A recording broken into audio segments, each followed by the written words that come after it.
Hello everyone. In this station, I will be demonstrating the greater palatine and nasopalatine nerve blocks. These injections are used to anesthetize specific regions of the hard palate.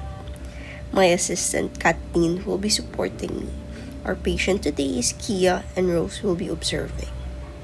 This block anesthetizes the greater palatine nerve, providing anesthesia to the soft tissue and bone of the hard palate, extended from the initial of the first premolar to the distal of the third molar, and medially to the midline. It's typically indicated for procedures on the palatal soft tissue and osseous tissue distal to the canine in one quadrant. The patient is placed in full supine position with the neck extended. I will sit at 9 o'clock position. The key landmark is the greater palatine foramen, distal to the second molar, 10 mm away from the gingival margin. To locate it, palpate from the first molar backward until you feel a soft depression. This is the injection site. Use a gauze to dry the tissue in and around the site of needle penetration and to remove any gross debris. Don't forget to communicate with the patient. Apply topical anesthetic at the injection site for 2 minutes to ensure effectiveness. The assistant should pass the syringe to the administrator out of the patient's line of sight.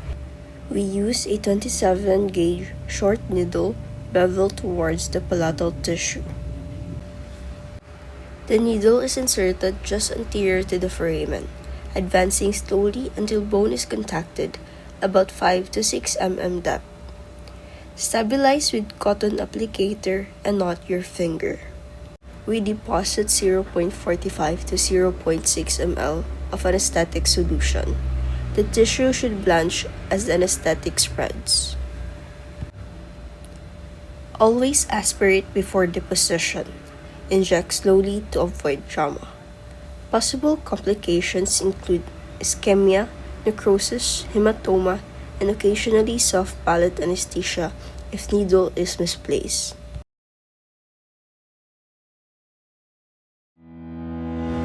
Now for the nasopalatine block.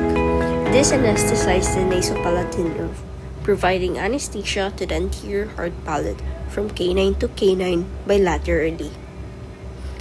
This makes it useful for procedures in the anterior palate with less need for multiple injections.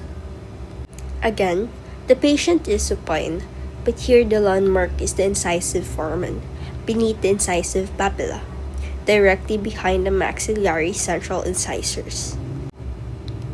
This is considered one of the most painful injections, so apply topical anesthetic for 2 minutes and use pressure anesthesia. Using a 27 gauge short needle, bevel toward the palate, insert just lateral to the incisive papilla at a 45-degree angle, advancing only a few millimeters until bone is contacted. We deposit 0.45 ml of solution very slowly as the tissues here are dense and tightly bound. Again, aspirate before deposition. Inject very slowly. Resistance and blanching are expected. Complication may include hematoma, necrosis, or inadequate hemostasis. Sometimes the solution can squirt back if resistance is high.